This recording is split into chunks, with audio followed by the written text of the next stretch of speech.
So much for that introduction. All right, let's see if 3 years of COVID, if I know how to use Zoom and share my screen. All right. So thank you all for being here again. My name is Oliver Mackenzie.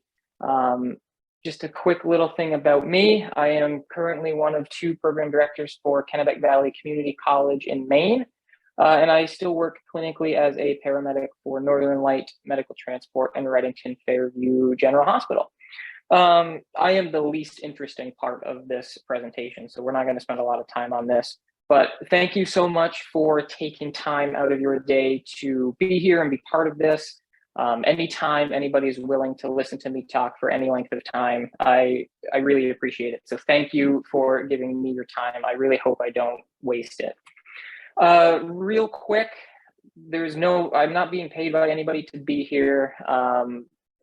I don't suspect I'll have any type of product mentions for a specific brand or company.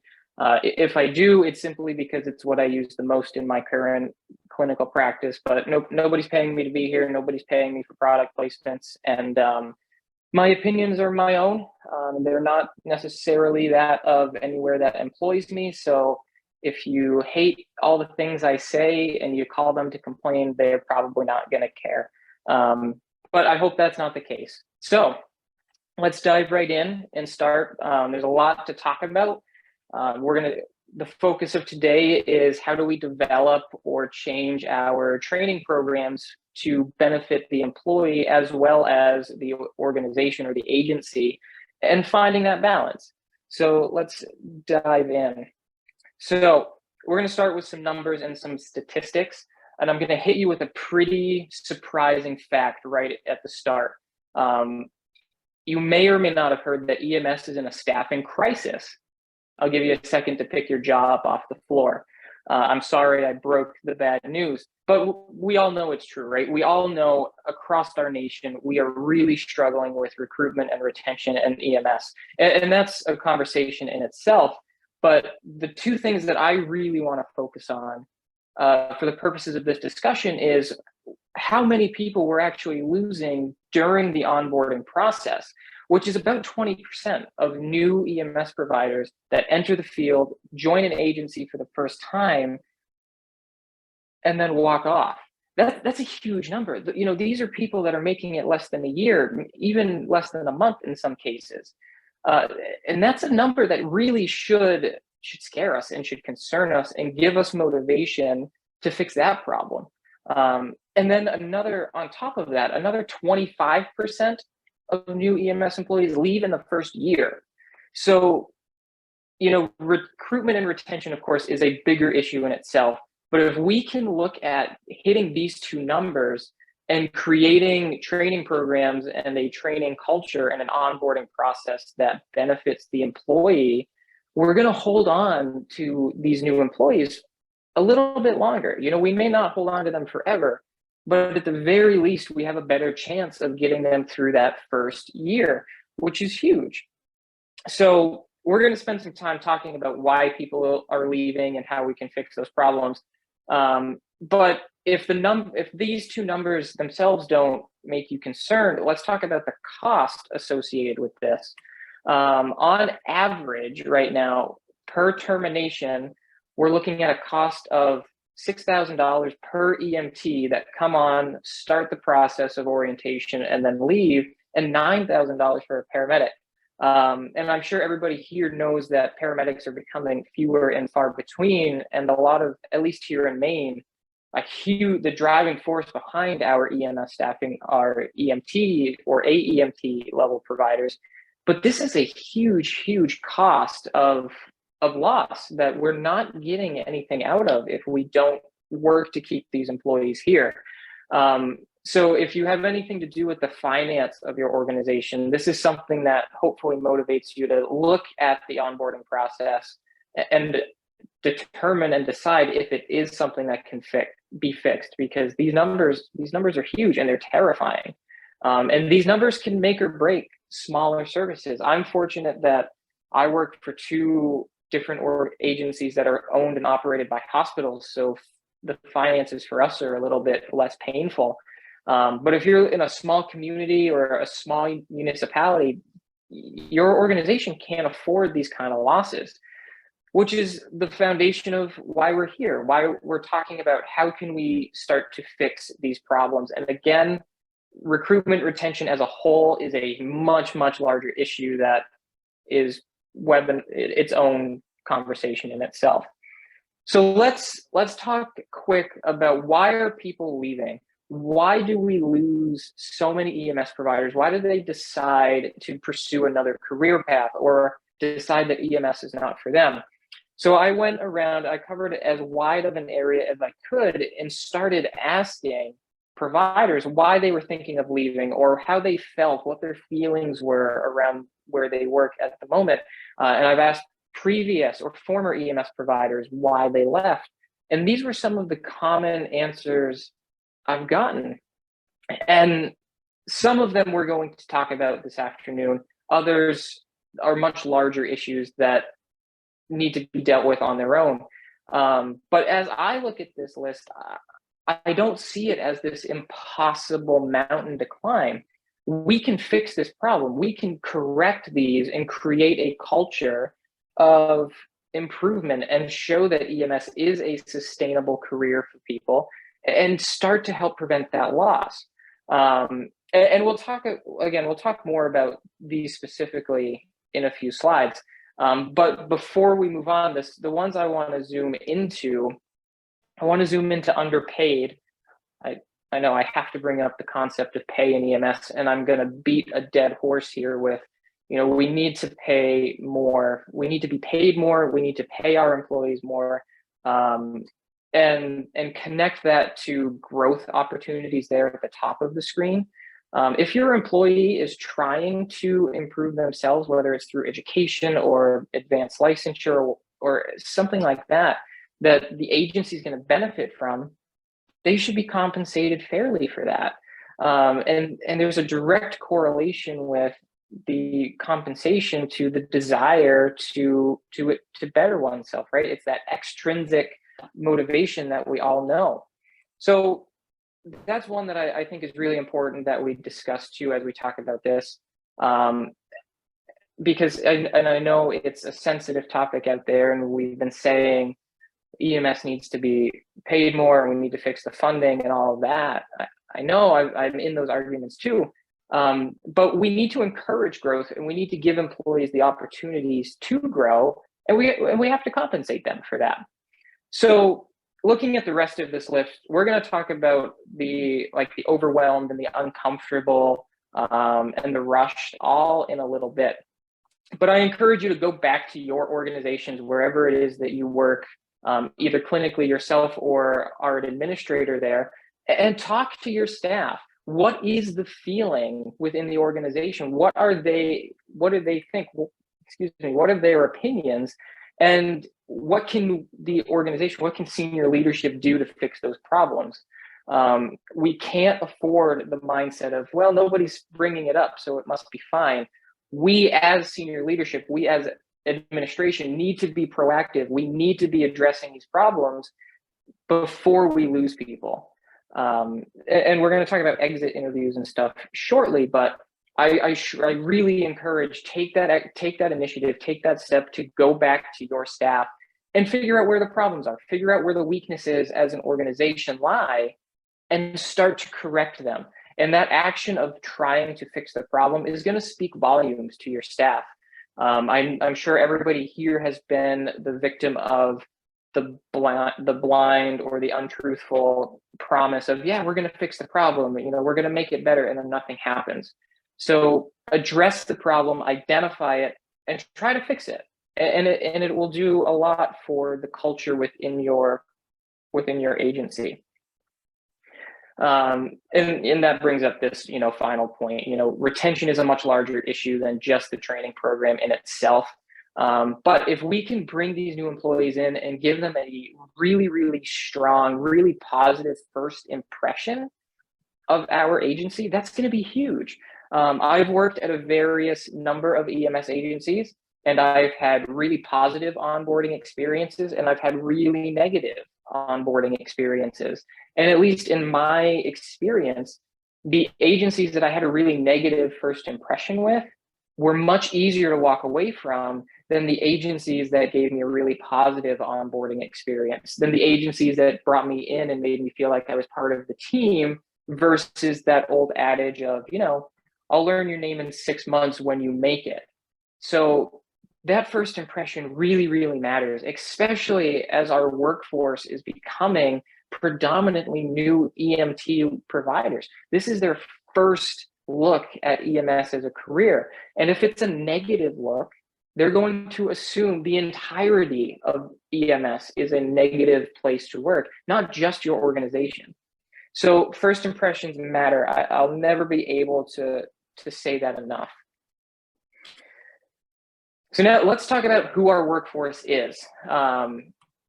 Right now, depending on your state, depending on your system, you may see all of these generations in your organization. I know here in Maine, we have a wide variety of volunteer, small community, EMS fire agencies, where we have the 74 plus year olds still running on an ambulance or still running on a fire truck.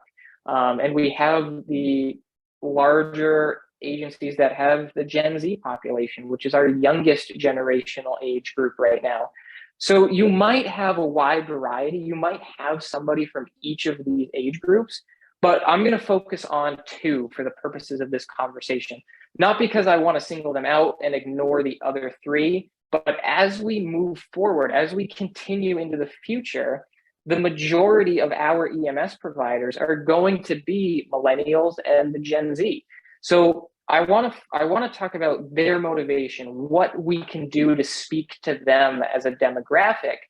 And again, I'm not trying to ignore the other three generations, but as our workforce becomes the majority of these two, we really need to make sure that we're capturing these generations and we're encouraging them to stay and giving them a culture and an environment that they want to stay a part of.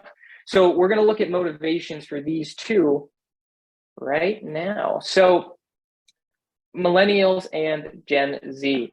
So as you look at this list, you'll see they're pretty much the same, right? They both are motivated by relatively the same things.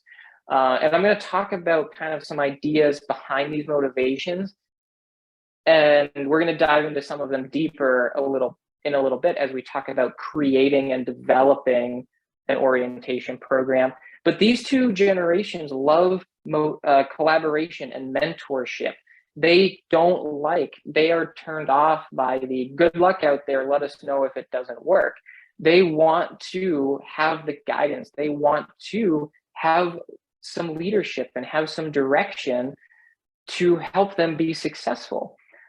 Fair compensation. We're going to bring up pay and compensation a lot. I know it's, again, a sensitive topic out there, but we need to realize we need to be compensating EMS providers more.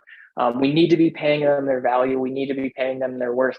And these two generations they're not loyal to an organization. They will go to the highest bidder. So when we say we have competitive wages, yes, we want to be competitive with our neighboring EMS organization, but we also want to be competitive with other modalities of healthcare. We want to be competitive with other jobs out in the community that you don't need specialized training for. You don't need specialized education. You shouldn't be able to walk out of an EMS agency and make more at Walmart or KFC or wherever. Not to downplay anybody that works anywhere, but when we say we have competitive pay, we need to mean it. We need that to be true. And it's not just competitive with the next door neighbor that pays $1 less. These two generations also love the opportunity to grow and have educational opportunity. So again, this circles back to if they get a higher level of education, if they get a specialty license or certification, we need to pay for that. And I'll try not to get on my soapbox of degrees in EMS and all that stuff. I'll avoid that for now, but we need to show that those things have value.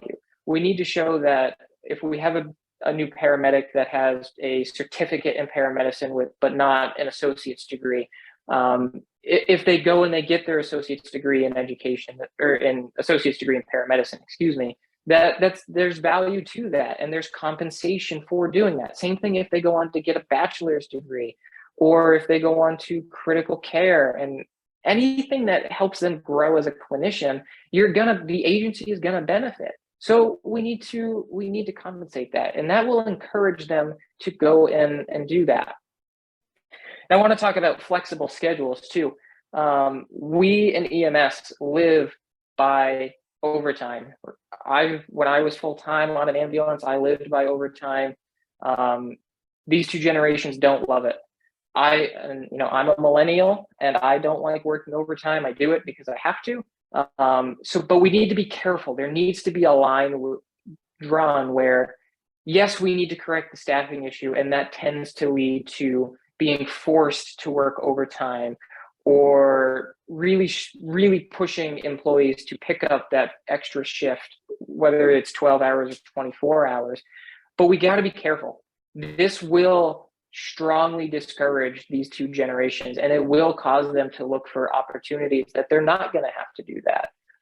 So we have to be cautious. And I know that that's a delicate line to walk, where we are struggling to staff ambulances, but we also can't push these two demographics. They don't like overtime. They don't want to work countless hours, which I feel has become kind of the expectation in EMS. And it's time that we stop accepting that, and it's time we start to fix that.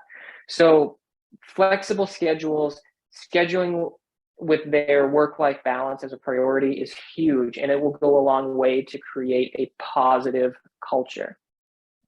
And I've said the word culture a few times. Culture is just that general feeling of the organization. Is morale good? Does morale suck? Unfortunately, culture across the board, across our nation, is not fantastic right now. We're coming on the back end of a global pandemic. We're coming in the front of the worst staffing crisis EMS has ever faced since it was created. People are working longer hours. Our patients are getting sicker and sicker. Culture is bad right now. And I see it where I work. I see it in students that I work with and other EMS employees that work around. We need to really be focusing on the culture of our organizations. It needs to be a priority for senior leadership, because until we fix it, or at least work to make it better, we're going to keep losing people to other fields. So again, that goes back to go to your employees, ask them, how can we do better? How can this agency be better? Because that's going to improve the culture. That's going to encourage people to stay. And then the last one on this list is feedback. And I'm going to spend a lot of time on feedback in a few slides. So we're going to gloss over that for now. So now let's jump into the actual onboarding process. I've gone back and forth on this one. I've spent a lot of time figuring out what is the best model for this. And I've worked it down to what I think are the 5 most important things. Now, this is not an exhaustive list. Your onboarding process can have more, it can have less, but I feel that these 5 things are going to help make the most successful program. And they're the most important out of all of the other things that could potentially help our program. So the first one, and this might be the most important, is we need to set a standard for everyone. This is more than just as a new employee on probation or orientation time, this is what we expect, but this is agency-wide. This connects back to culture. This is the idea of everybody to be a functional employee for this organization. We expect XYZ. And this eliminates the senior paramedic that's been there for 20 years saying, well, I don't have to do chores. That's the new guy's job. Or, I'll learn your name in 6 months. Those kind of hazing-like attitudes. This needs to be addressed. We need to create that team environment. Because again, these new generations that are going to make up our workforce live by that collaboration and that team environment model. So setting that standard, setting that expectation agency-wide is huge. And yes, if this is not a current standard, if this is not a current practice for your organization, it's going to be a tough change. It's going to be hard to look at that senior paramedic or that senior EMT that's been with you for years and say, no, you have to, you got to do base chores just like everybody else, or you have to do whatever we expect the new employees to do as it relates to the standard duties. So making sure that is addressed and making sure that there is a true level playing field and there is a team mentality will go a long way for morale and for culture. So then this one's going to zoom in on specifically the new employee. We need to assess their baseline. We can't just create a program that's one size fits all. I wish I could. I don't know the way. If you know the way, let me know, because I'd love to take it to where I work. But we need to get an idea of where people are at. We know as we sit here and have this conversation, the 30-year paramedic and the just out of school EMT have very different baselines. We're going to have to focus on very different things as they join our organization. So doing a shift or two with this new employee and figuring out where they're at, setting that baseline. And then from there, you can gauge, all right, these are your strengths, these are your weaknesses. Let's address your weaknesses in the coming shifts. That gives you an idea of what to work on that new employee versus, well, we're going to schedule you for 4 shifts and good luck. Once those 4 are done, you'll probably be fine. So again, we want to address where can this employee grow and where are they already strong? Where are they already competent? We don't need to spend a lot of time on their competencies, right? We need to spend more time on their weaknesses and helping them improve and grow. So a way that we can do that, a way that we can address their needs is by using simulation or scenarios. I know that the word simulation can be a little concerning if you have a smaller budget and you're like, oh, well, we can't afford a high fidelity sim mannequin, or we can't afford a sim lab, or you don't need to do that.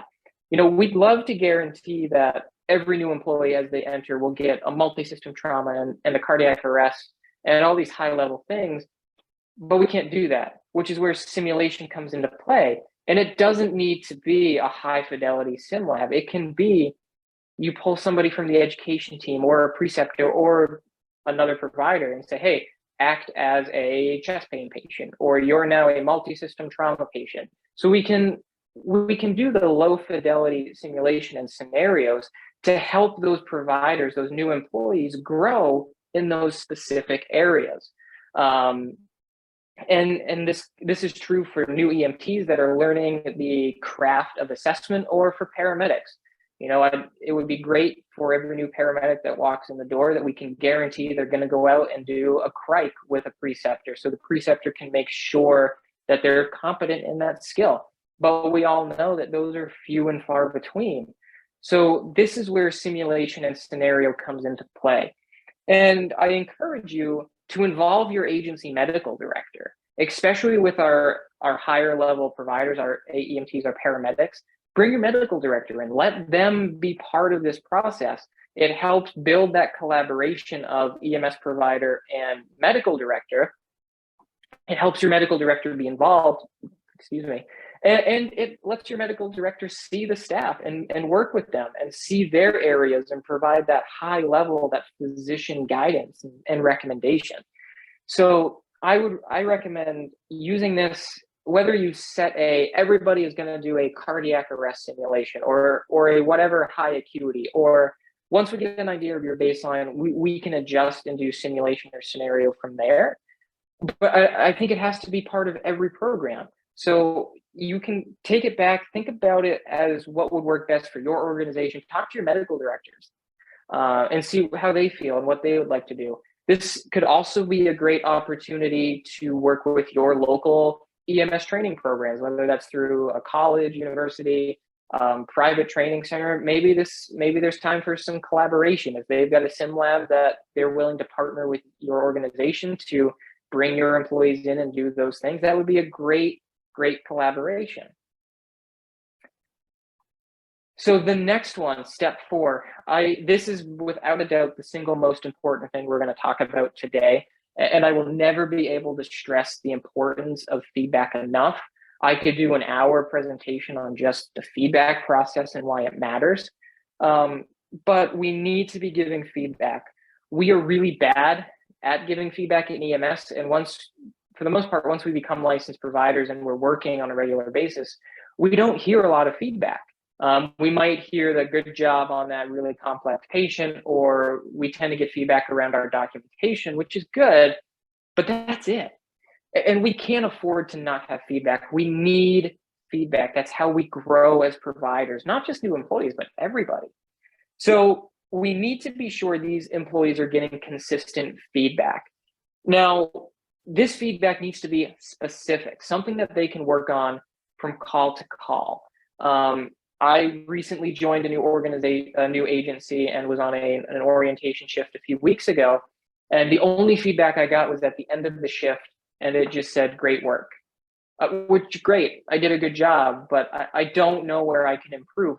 I identified areas that I can improve. For example, I had a new IV catheter that I've never used, and I was not very good at using it. So I identified I need to work on and practice with this new IV catheter, but I didn't get that feedback from my preceptor. I figured it out on my own. So that's what we want to avoid. So that feedback needs to be specific, not just a global, "You did a good job today," or, "Well, you did okay, we'll work on it next shift." But, next call, I want you to work on placing the 12 lead, or I want you to work on getting that IV started. Let that new employee focus on that task, dedicate their brain power to that specific task, and improve it. Yes, it does take longer for us to create a more rounded employee, but what's going to happen is they're going to be much more competent in those smaller skills. They're going to be much more productive as a cleared EMS provider with us. So that feedback needs to be focused. It needs to be specific. It needs to be things that they can work on from call to call. We also need to make sure that we're giving feedback at the right time, and that we're not overloading the new employee.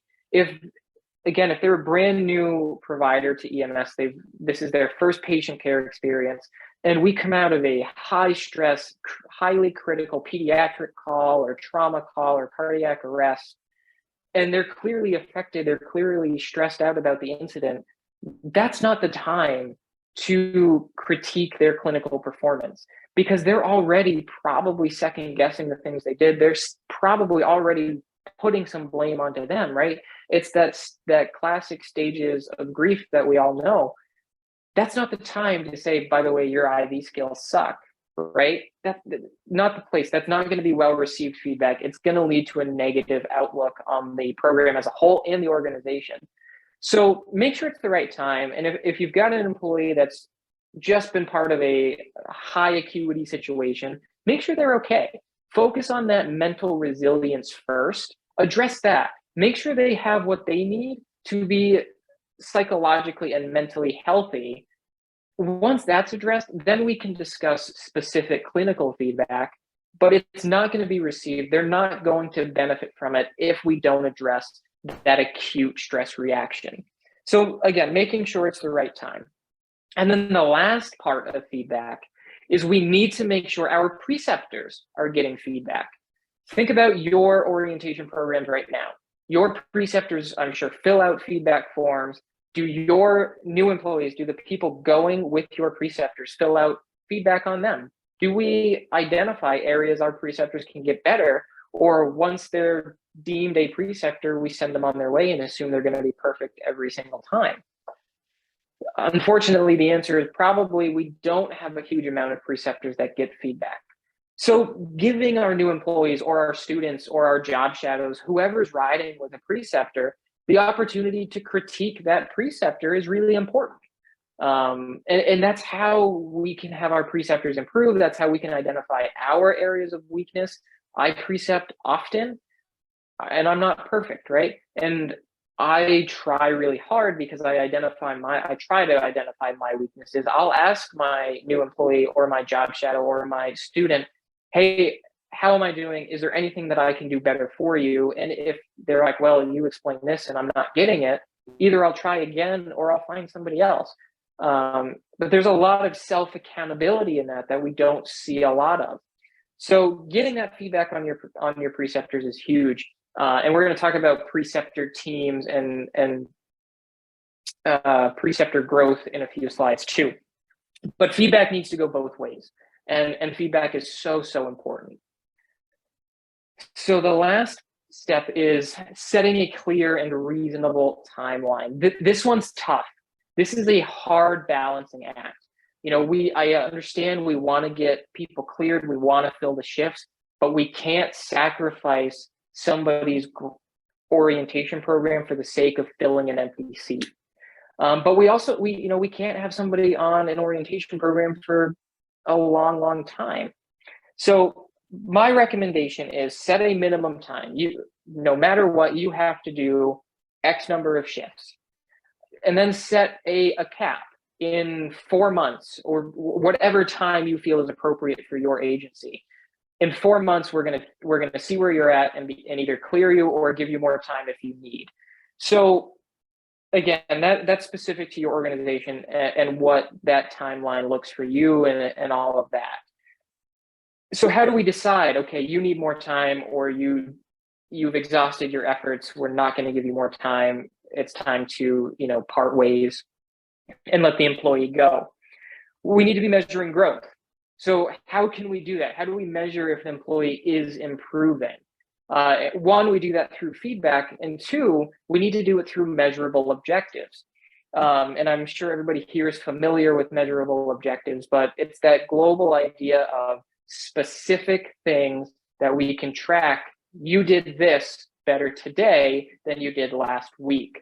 So an example of a measurable objective that I have, this is one I pulled right from a preceptor form that I filled out before. I've always hated it because it's way too vague. It simply says emergency driving and asks you to rate it on a scale of 1 to 5.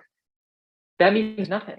That's not helpful information. If I get a 3 in emergency driving and I get a 4 next week, what about my emergency driving got better? Did I get a 3 last week because we didn't do it and that was the choice in the middle, and was today my first time driving emergent? So it's way too vague. So let's rework this to be a measurable objective. So we can do it by just adding some detail. So the employee shows the ability to identify the need for an emergency response. They don't have to be told, this is a call we need to go lights and sirens for, versus this is not a call we need to go lights and sirens for. They know how to get that information. They know how to make that decision. They can safely operate the ambulance while maintaining due regard for public and crew. This is that idea of, yes, they're driving code 3, but they're not driving like a race car driver, or not to talk bad, or like a police officer that, man, if you've ever had a cop drive, it's crazy. God love them. So do they operate the ambulance safely so the person in the back can still do their job?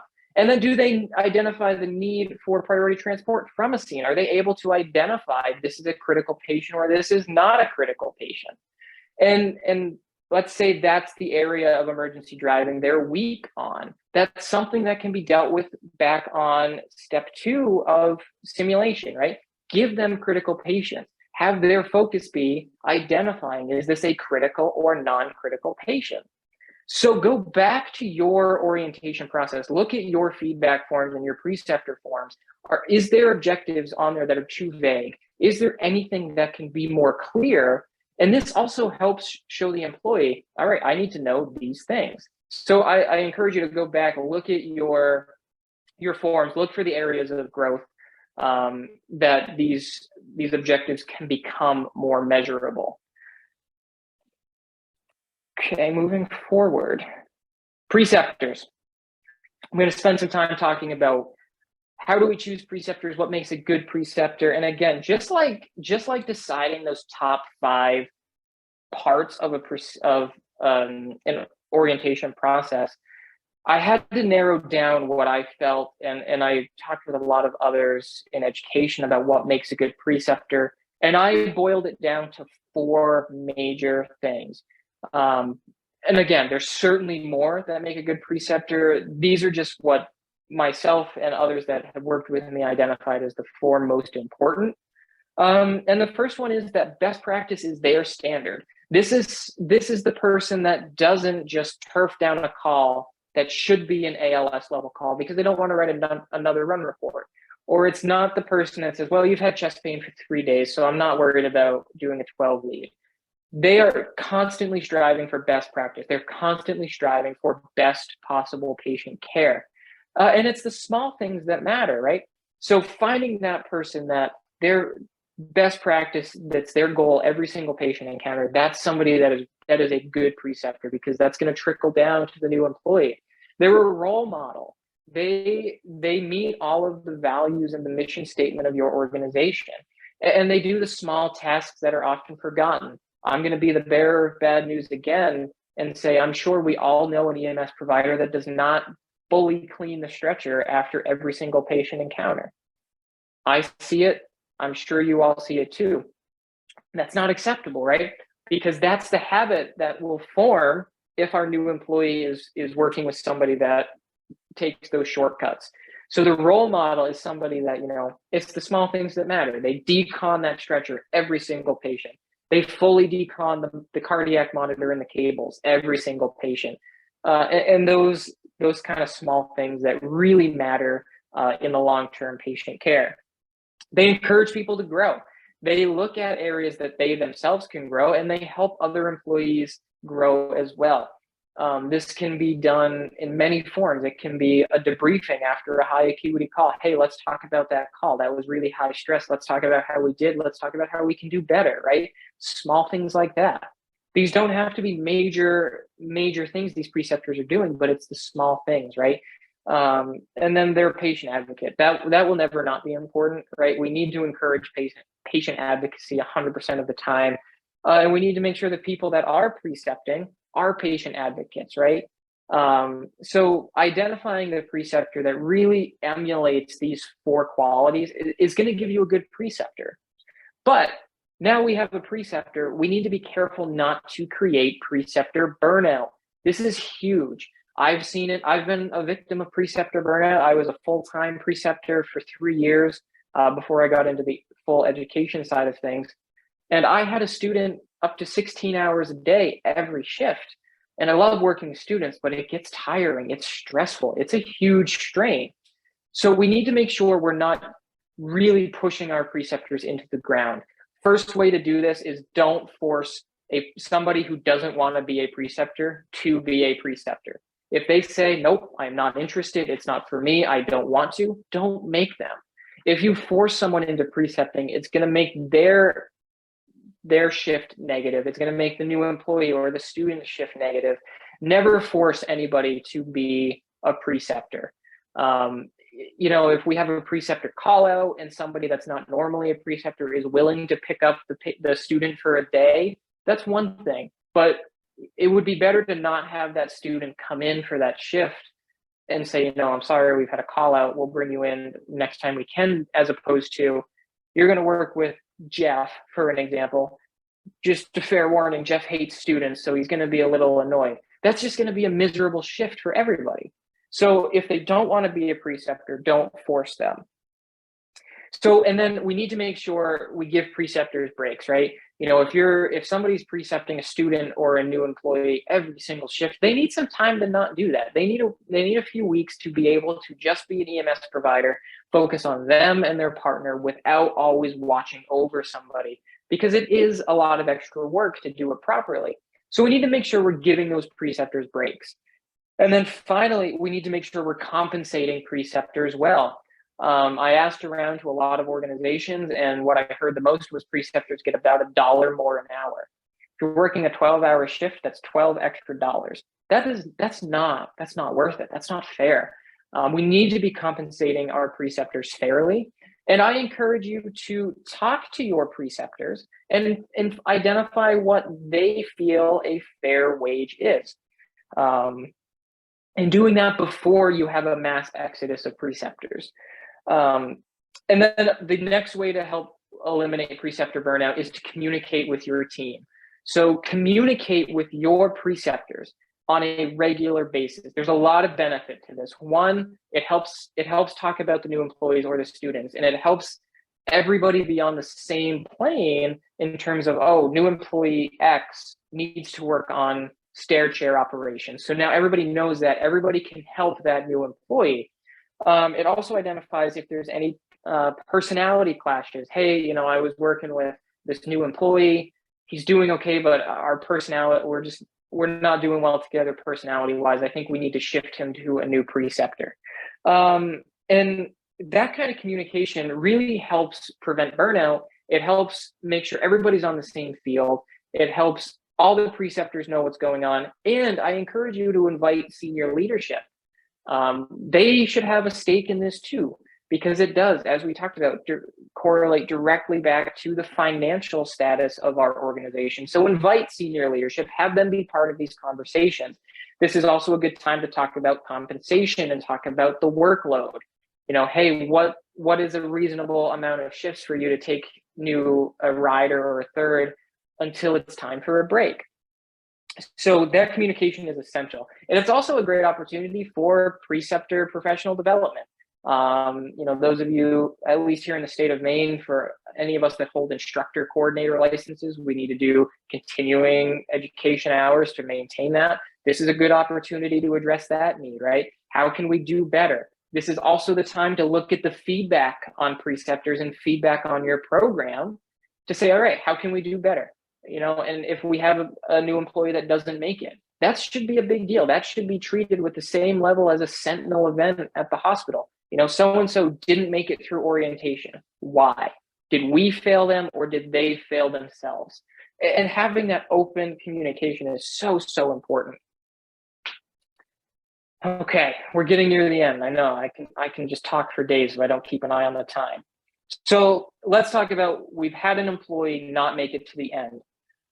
We have to give them an exit interview. We have to do this. I have left several EMS agencies for various reasons. I have never been offered an exit interview.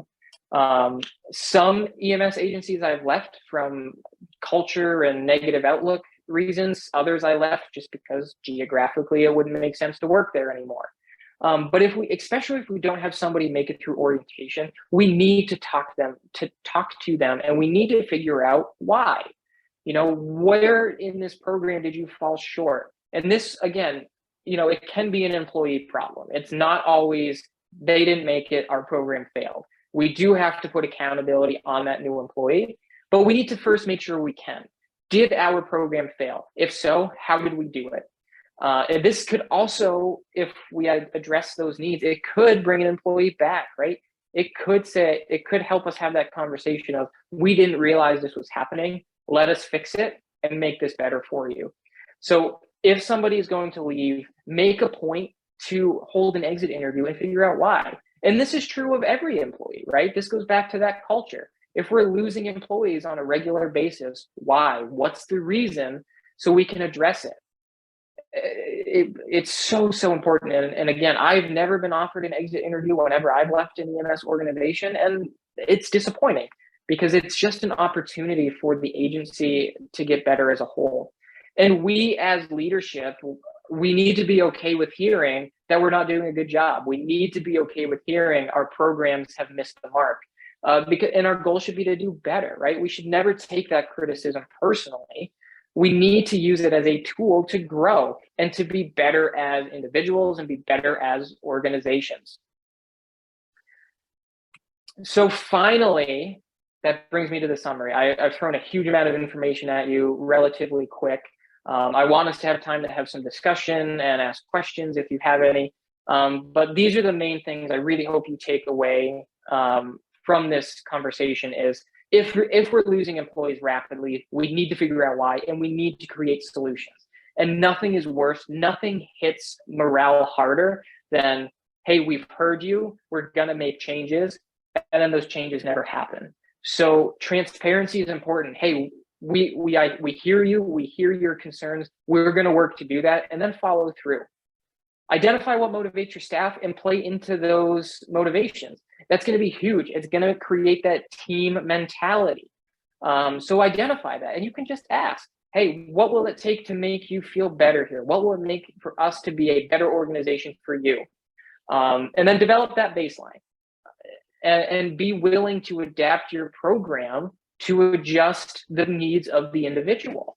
You know, hey, you're a 30-year paramedic. We're just going to focus on, or, you know, the policy and procedure of this agency and, you know, how our agency operates. We know you've got the clinical side of things down. We verified that through simulation and scenario.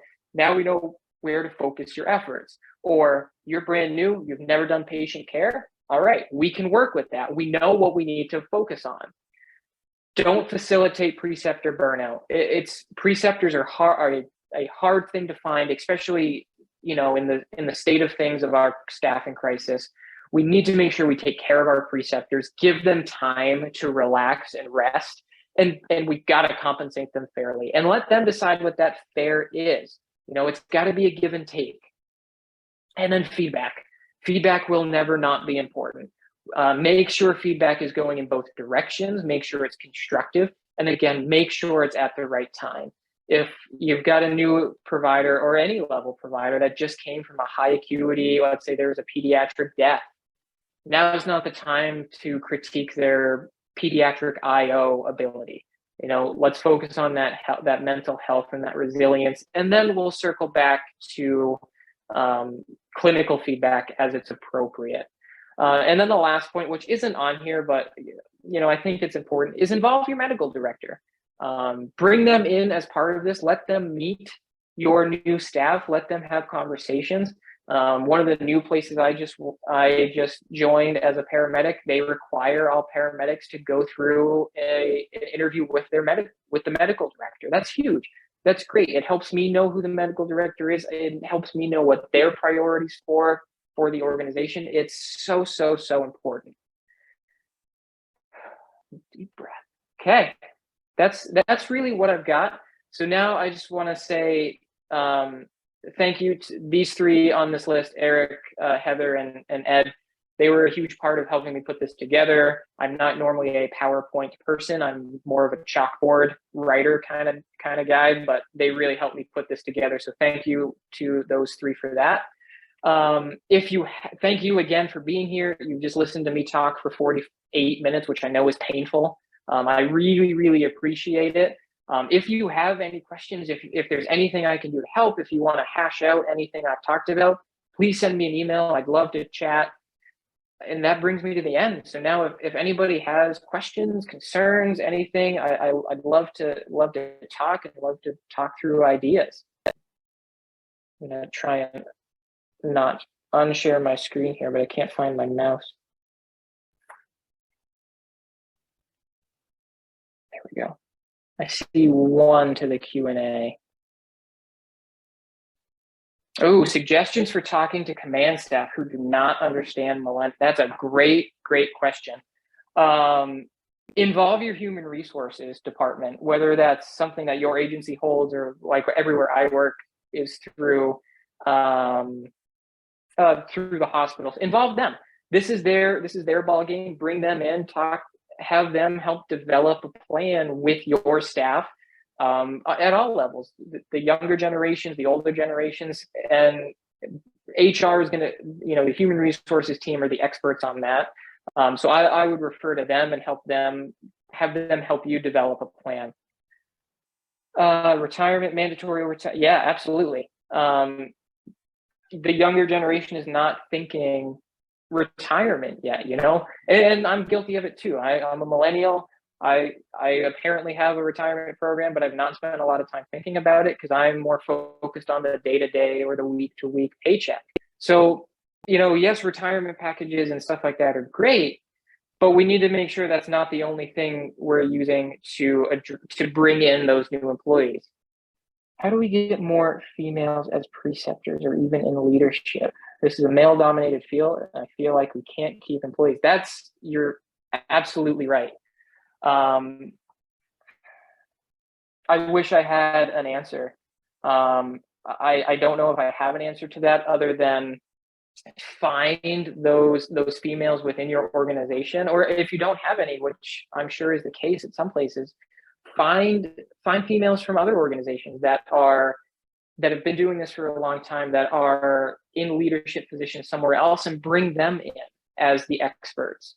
I used to work, my full-time partner back when I was full-time on the truck was a female paramedic. She was phenomenal, one of the best paramedics I've ever worked with. And when I got into teaching full-time, I used to bring her into the class to talk to the female students about, like, hey, this is what you're getting into, just be aware. And as senior leadership, we need to look at that as an idea and say, we need to make sure all of our employees, regardless of whatever, gender, sexuality, race, religion, are being treated fairly, right? And making sure that we address that. And that might be another opportunity to bring in the HR team. But again, find those that are in this field, that know what it's like, and help them talk to those new employees. So here's FGO. Yeah, I think that's true of a lot. A lot of what we try to do for improving goes unanswered, especially as it relates to that female position. And I wish I had a fix. I wish there was an easy way to just flip a switch and make that problem go away. But this is, again, bring in your senior leadership as a team, bring in HR as a team, and address that issue as a team, and make that as part of the standard, right? This mindset is not going to be acceptable. We are a team. Everybody here is equal. And we need to work off of each other's experiences and all of those things they bring to the table. So it's hard, right? Especially when we pull the older generation that are very fixed in their ways, especially, again, that male-dominated field of, it's always been this way, we're never going to change. Set a standard of, that's not acceptable. Our agency, our organization is not going to tolerate that kind of environment, that kind of culture. Anything else? I don't know if you guys can unmute and talk at me. That's absolutely great. I keep answering on the Q&A.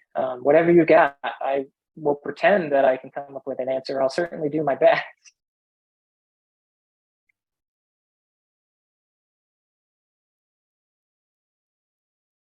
See one into the chat.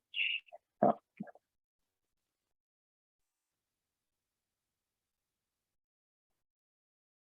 Okay, well, if that's what you guys have for questions in the moment, thank you for those questions. I love it. Again, my email was there. Oh, we got one more. Oh, thank you for being here. I really, really appreciate it. I'll throw my email in the chat again if anybody wants to email, and we can chat about this, one-on-one. But otherwise, thank you all again for being here and giving me an hour. I really hope that I didn't waste it. I hate when my time is wasted, so I hope you found value in the stuff that we talked about today. And just thank you so much for being a part of this.